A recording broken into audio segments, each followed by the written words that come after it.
This is Writing Lessons, and I'm your host, Silas House. In each episode of Writing Lessons, we look at a different topic of creative writing. Well, today's guest needs no introduction. We are with one of the greatest storytellers of our time, Barbara Kingsolver. Thank you so much for joining us, Barbara. Thank you, Silas. I really appreciate your inviting me to this chat. Well, we could not do this podcast and not have you own it, so Well, thanks. that you're giving us some of your time. Well, first of all, someone asked me the other day what the difference is between setting and sense of place. And as writers, I think we talk a lot more about sense of place, is the way we talk about it. And I have Mhm. my own definitions of each, but what would you say is the main difference between setting and sense of place? Sense of place has trees in it. Mm, mhm. I mean, when you just say those words and I think about it, or if it's a desert, there aren't trees, but whatever. I think that sense of place is much more holistic. It involves everything alive that's creating a context for this piece of writing in addition to the humans. Whereas when you say setting, I think of a theater, a set. I Mhm. think of maybe a a kitchen and a kitchen table with people sitting around it. I think about the sort of human built construct, the sort of the human constructed part of a story. But if I talk about sense of place, then we're going outside. Yeah. Even if, and I mean, I'm just examining this as I say it to you because I've never really answered that question or even thought about it. It's a great question, by the way. But even if a whole novel took place inside, let's say in a hospital room, to me, it would matter whether that was a hospital room in Tennessee or in New York City. And that's because of what's outside of that room. And it's not just the trees, it's the way people talk. But fundamentally, it includes the relationships that those people in that hospital room have with their families and their work and their, sort of all the things that go on outside the room and outside the building.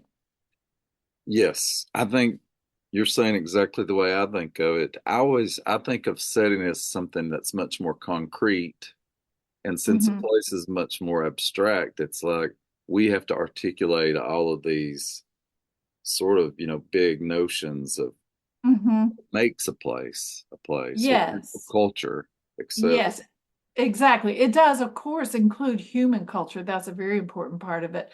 But human culture is so formed also by by the land and where people live, whether it's in the country or city, influences what they do for a living and what their relationship is with their neighbors and all of those things. Yeah, that makes me think about like in Demon Copperhead, how important football becomes, Exactly. to the narrative and how that's a Yeah. part of small town life and things like that. Right. And how I mean, football might be a part of many lives, but where I live and probably where you grew up, high school football, the Mhm. Friday night game is more important than I don't know what you could say. Like, what's the equivalent in New York City? It's like as important as the Olympics. It's so outsized in terms of how much people think about it. The fact that um, in the country, in a rural place like where I live, the people who are filling the bleachers at a Friday night football game, a high school football game, are not just the parents of the kids on the field. It's the town and the whole town. If you have a losing coach, the whole town cares about that, not whether they have kids in school or not, because Right. it's a part of your local pride and your Yeah, local identity. exactly. Yes. To write the story I did about a young man growing up where I do live, I had to become acquainted with football, and I had to go to I mean, obviously I've been to many, many, many, many high school football games when I was, growing up and when my kids were growing up and stuff. But I had to go and pay more attention to the game, Yep. not just the marching band. Exactly. It's like if you're writing about something in particular, even if it's something you might have been familiar with, you have to go into it with that writer's hat on, right? And look at, and even from Yes. your character's point of view as well. Yes, exactly. You have to pay attention to exactly the things that your characters need to know Mhm. about, which is why research is such a huge part of Sense of Place. Even, I had a conversation recently with a writer who had published her first novel, and there were several of us, in this conversation, all, more experienced novels, and she said, I had to do so much research for this one. I'm looking forward to my next novel. I don't think I'll have to do any research. And the rest of us Yeah. burst into laughter because research is, and of course she did find out, she just wrote me to find out to tell me that was true. Research is integral to writing. It's so much a part of the writing. And when it comes to sense of place, even writing about a place that I've lived in my whole life, like Demon Copperhead, I still had to research things like the real details of football and what it's like to be in, football practice and all that. There are still things that you're going to have to research. But going back to what I first said, my kind of first free association with, what makes a sense of place is it has trees. I believe that you really have to know the the biology of a place, the landscape of Yeah. a place to write about it. And I have never and could never write about a place unless I've spent time there myself. It's so important to know the lay of the land. So, for example, when I wrote The Lacuna, half of it takes place in the United States, in a part of the country I know real well. Half of it takes place in Mexico City, and some other places in Mexico, including sort of a wild jungle place. I had to go there. I had to spend weeks and weeks and weeks in the exact places, the exact neighborhoods of Mexico City, a place like I invented this wild jungle place called Isla Pichol, but I went to a place that was like it because there is no substitute for direct experience for a writer. Mm. You can read all the books you want to about, or even watch all the movies that you want to about a place, but you're getting someone else's interpretations and you're missing a whole lot of stuff that doesn't come through in either in words or in a movie. I always say to write about a place, I have to know what it smells like. Exactly. Yes. And even though you're not going to be writing about smells on every page, that's part of it because the smell of a place tells you how you feel about it, like the desert, the way the desert smells after it rains. That's so much a part of living there, and it influences your emotions, the weather, the more than just the smells, the weather, the heat or the cold, the way like if the air is gritty or clear, kind of how that grit feels in between your teeth when you're in the desert. All those details, you're only going to know if you've experienced them yourself. And then your job as a writer is to get that sense of reality onto the page by figuring out which of those details will pass that experience out from my brain into your brain as a Mm. reader. One of the things I think is so interesting about writing is we have to know so much of that stuff. Mm-hmm. When we actually get to the page, 5% of all that may show up, right? Maybe. But Yeah, somehow, at most. but But somehow we've been able to pick the 5% that really articulates that to the reader, and we don't even know how we do that. But we have to do no, we 100%. don't. Yeah. But you're exactly right. Just in the same way that I feel like we know so much more about our characters Mhm. than we put on the page. Um, you have to know everything. When I begin a novel, I have files on all the important characters where I just write down everything about them, like starting from a very early age, what were they afraid of in childhood? What was their, first what was their first love? What was their first heartbreak? Uh, when did they get their first bicycle? I mean, I would bore you to tears if I put all that stuff Yeah. in the novel, but I have to know it because those Yeah. details add up to a fully formed person who will behave the way and speak the way that person does on the page. The sensation of realism that we create that makes people think that you're actually basing everything on real people, which we're not. We're inventing it, but we invent it from this really fertile ground of all the stuff that we've already figured out about that person. I think it's also true of sense of place. We know so much more about a place than we're putting on the page, but the the the fundamental skill is to just look at that movie. I don't, I mean, everybody writes differently, but I see a movie in my mind, I do too. a movie that I can also smell and taste. But I watch this movie in my mind of this novel that I'm writing, and I look around the room and I look for that one thing, those one or two things in the room that characterize it, that will tell you, oh, this is an old lady's house who lives alone and collects things, or this is a young architect's house who has every surface clear, or you find that detail that carries weight. Yes. And we spend so much of our time as writers figuring out what not to put on the page because if you put everything, it would be tediously boring and you would never even get through the first scene. So it's all a question of pulling out those things that kind of are the shorthand for the bigger picture. Mhm. I talk to my writing students a lot about knowing what serves the story. I Yes. think that's sort of what you're talking about there. Mm-hmm. Mm-hmm. We're pulling out what serves the story, what serves that particular scene, what serves Yeah. that character, etc. Mm-hmm.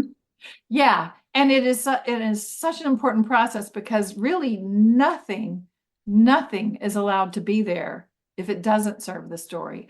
And you in student writing, you'll get a story and there's a dog that runs through the scene from time to time and you say, "Now what is this dog doing here?" And they say, "Well, that's my dog Goldie." And Yeah, you have to tell them, "Sorry, Goldie has to go." exactly. Goldie can only be in this story if she's essential to the story. If it's the same story more with or without the dog has to go.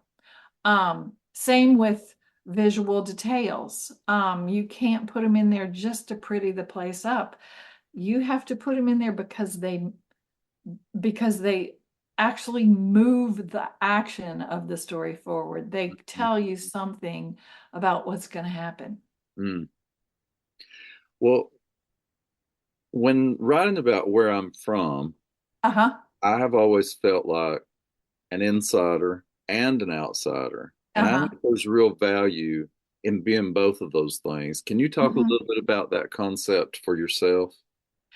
Sure. Yeah, I think you're right because if you're too fully inside of a place, you don't know what's special about it. I only really understood. I didn't even really think that much about being from Kentucky till I left Kentucky Hmm. and heard from all directions what Kentuckians are like.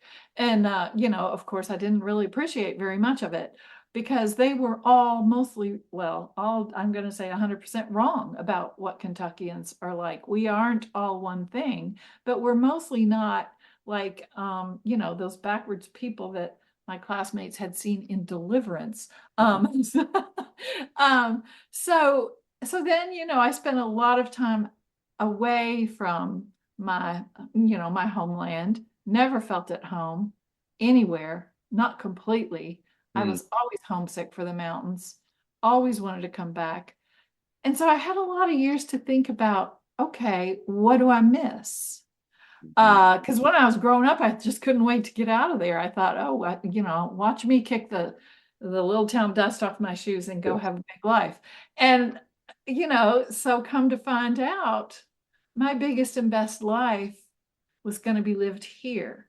So that gave me the experience of really looking at the place as an outsider and seeing stuff just like you can't really see your own marriage or your own family when you're in it. You're just too invested in your own sort of, it's the only world you have and you have no context for it. Living outside of it made me think so much about community, how people depend on each other, what's great about that, as well as what drives you crazy about that. The way people talk, the way people tell stories, the way people make things, the way people know their neighbors and want to know their neighbors, all this stuff. My education about Appalachia really kind of took place in my heart while I was living away from the Mhm. place. And so now I've been back here for decades, but I feel like that was an invaluable experience for me in understanding what makes this place special.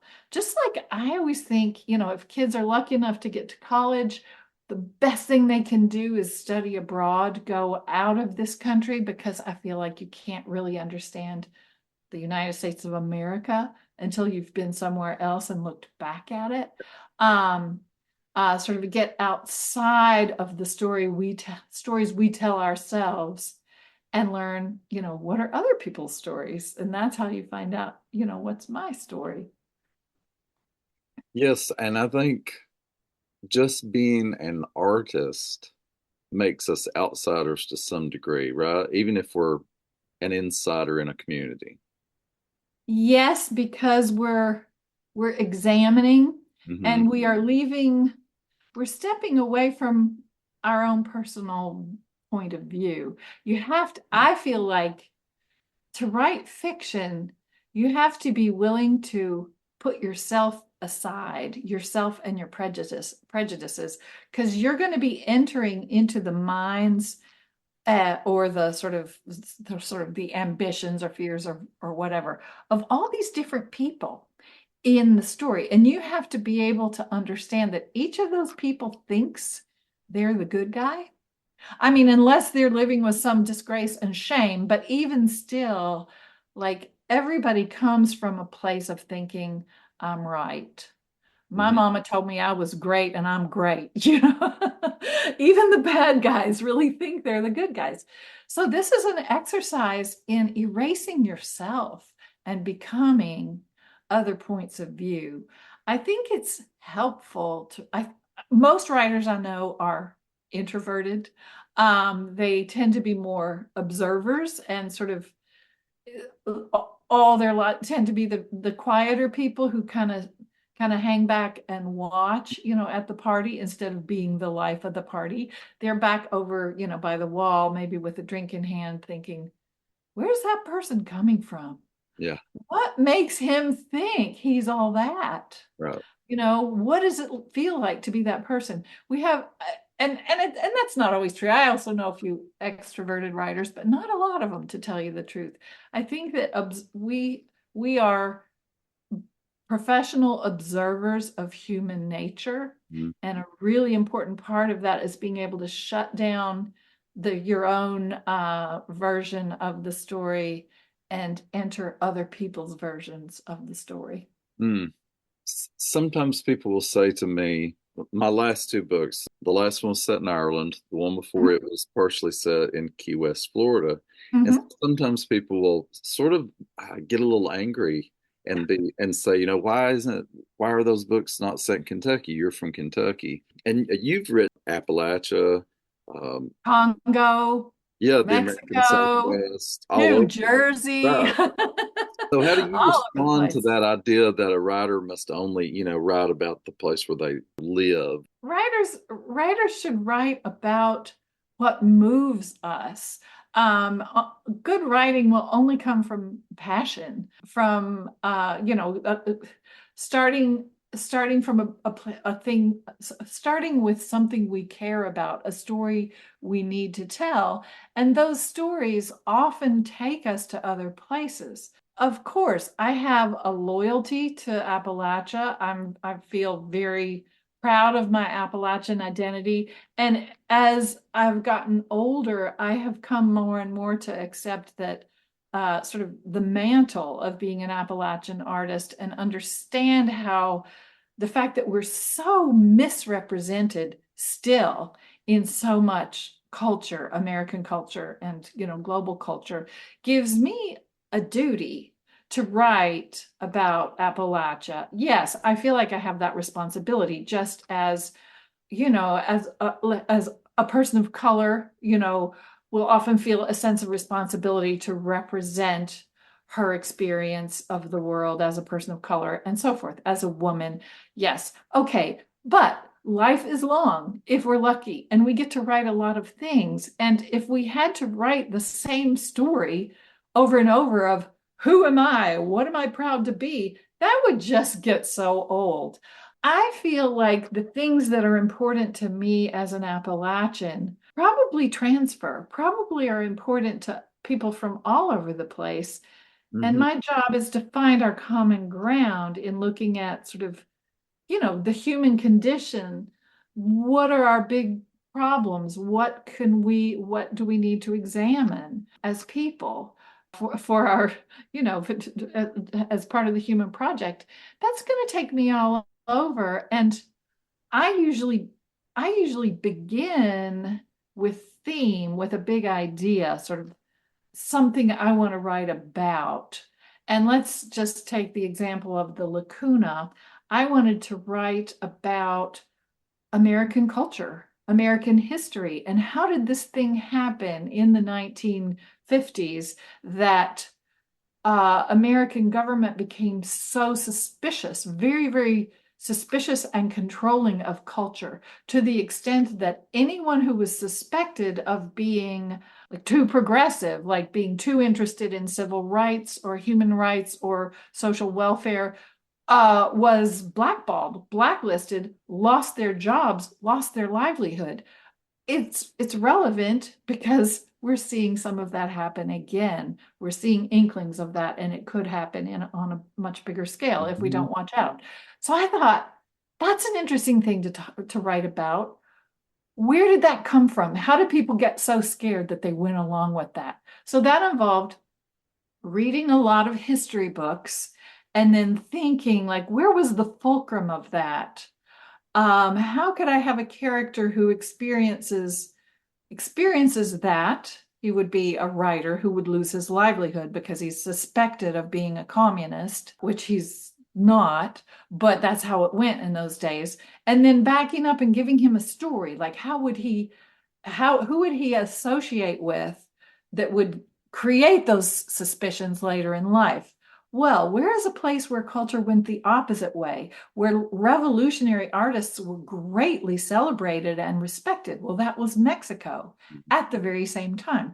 So I cooked up this plot, this story of this guy, Harrison Shepherd, who is bicultural. His mother is Mexican. He's born in the US. He ends up living in Mexico, growing up in Mexico. He ends up working for in this household of Frida Kahlo and Diego Rivera, a very important revolutionary artist couple. And then he comes to the US and this happens and that happens. So I started with the question, then I developed it into this plot that really interested me, that would kind of exhibit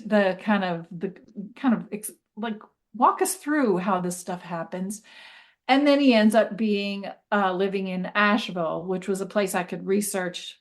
I could do historical research there because they're neighborhoods that are still the same now as they were in the 1950s, 60s, Hmm. or even 1940s. Okay, so long story short, I started with an idea, ended up having to set it in various places, which I researched very carefully, publish it. And what does my friend Silas say about this novel? That it's the most Appalachian of all my novels, Yeah. maybe before Demon Copperhead. And I love that you say Yeah. that because what that says is I'm still being Appalachian. Mhm. I'm still writing about, I'm writing from who I am and the culture that I know, but I can take that, I can paint that across a very large palette, which is exciting for artists, and it's exciting for readers too. Yes, and I especially love, the way it globalizes an Appalachian person in that beautiful way. And that what you're saying is a perfect example of how we have to find the ways that everything serves the story. So Mm-hmm. you were finding the place that best served that story, and it just Mm-hmm. works perfectly. Yeah. Thank you. Well, are there particular novels that come immediately to mind for you when I say sense of place? I think all of my favorite novels are sort of Mhm. embedded in place. I think of Marilyn Robinson and like I mean, all of her novels I think are set in pretty much the same about like a 10 square mile Yeah. area, maybe even smaller than that. But I feel like I've been there. I feel like I've lived that little town and know, those people and their relationship to the land. Wendell Berry, of Mhm. course, is the greatest of all teachers, I think, about sense of place because his people are their place. They're of their place. They have the dirt of the land under their Yeah. fingernails, in all the best ways.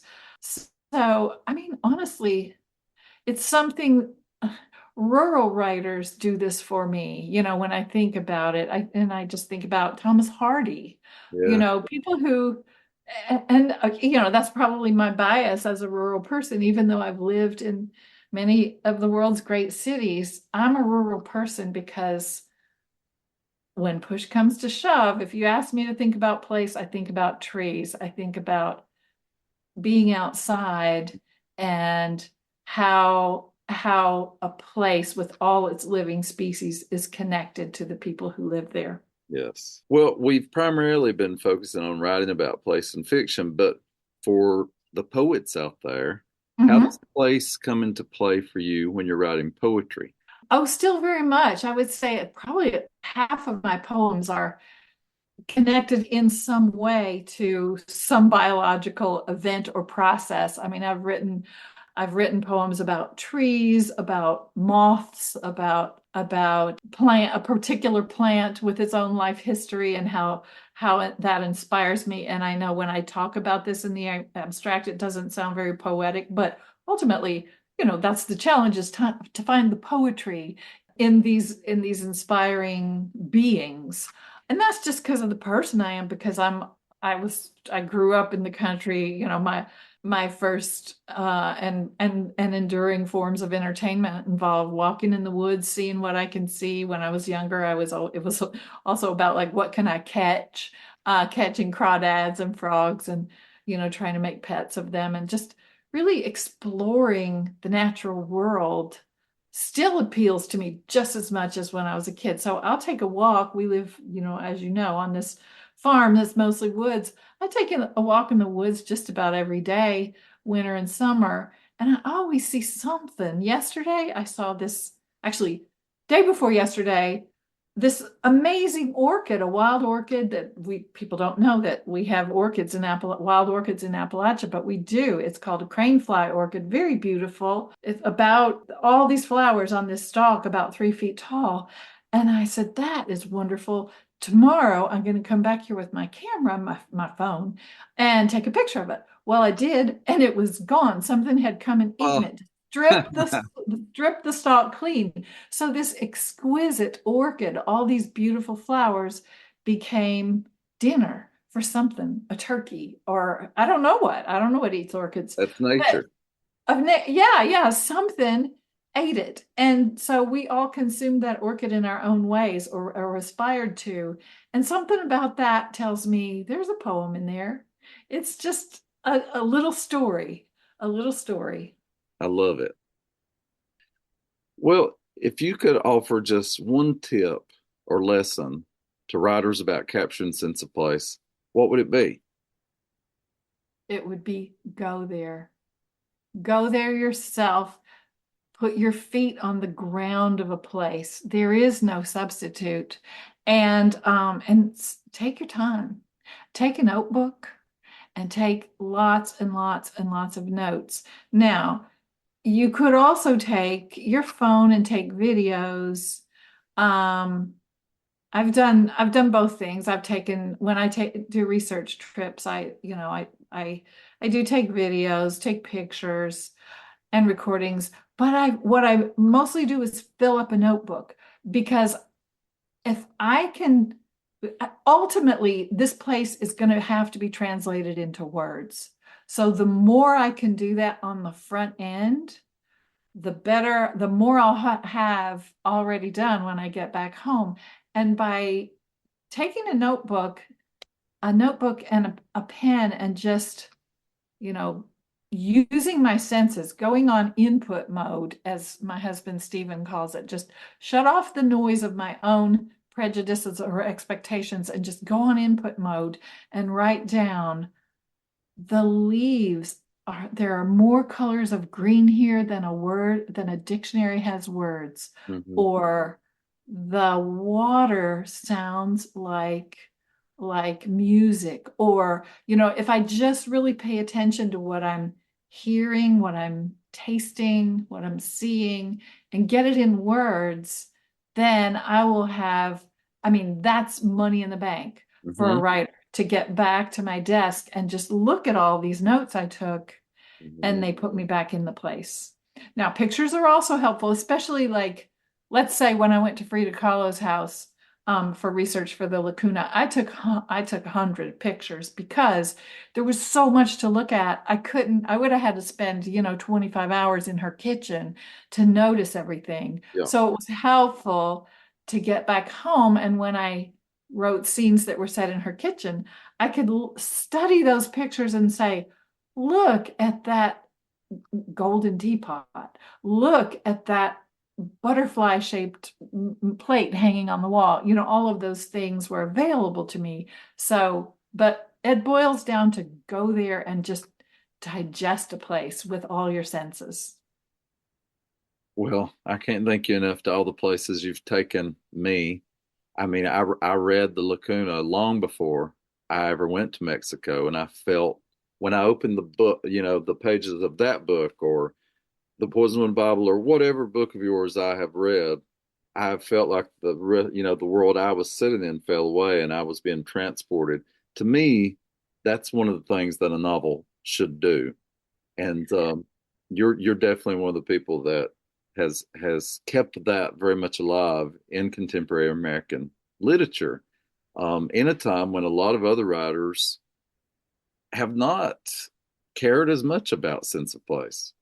Well, it's maybe repaying a debt because that's what fiction did for me when I was a little girl in Carlisle, Kentucky. When I went to the library, I got so excited because I looked at all these books and just thought, look at all these places I can go. I can go. I couldn't go. We didn't have any public transportation. I couldn't even go to town until I could, talk my mother into taking us for some reason or other. But so I was very, very stuck in place and isolated in a real little town as a kid. But I had windows into the world, and I suppose that for me, that's one of the most amazing things a book can do is take a reader somewhere else in the world.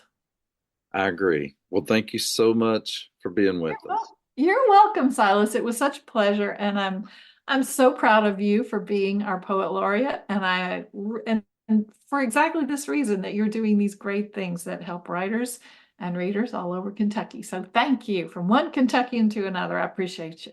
Wow, that means the world to me. Thank you so much.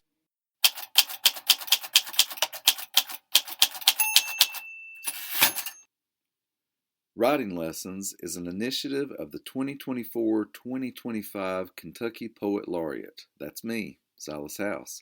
I'm thankful for the support of the Kentucky Arts Council, the Carnegie Center for Literacy and Learning, the Office of Governor Andy Beshear, and Kentucky Humanities. This show is written, recorded, edited, and produced by me. I hope you will share the show with other writers, students, or anyone who is interested in the creative process. please subscribe to our show. And if you like it, I hope you'll leave a review or a 5-star rating. That'll help us get the show to more listeners. Thanks so much for listening to Writing Lessons.